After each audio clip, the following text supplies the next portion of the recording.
राधे राधे सभी को। मैं हूँ आपकी अपनी डबरा फूडी और आज हम आए हैं नवग्रह मंदिर आपको कुछ तैयारियां दिखाने के लिए। देखिए यहाँ पर हवन, भव्य हवन के लिए पंडाल सज के तैयार है और आइए आपको कुछ क्लिप्स दिखाते हैं नवग्रह में कैसे जोरों शोरों से तैयारियां चल रही हैं।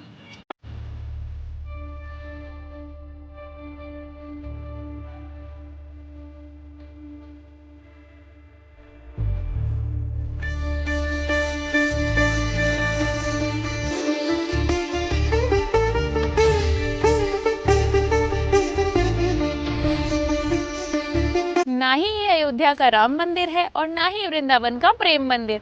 आज मैं आपको दिखाने वाली हूँ हमारे डबरा का एशिया का सबसे बड़ा नवग्रह मंदिर, जहाँ पे आप 9 ग्रहों के एक साथ दर्शन कर सकते हैं। चलिए आइए आपको कुछ क्लिप्स दिखाते हैं।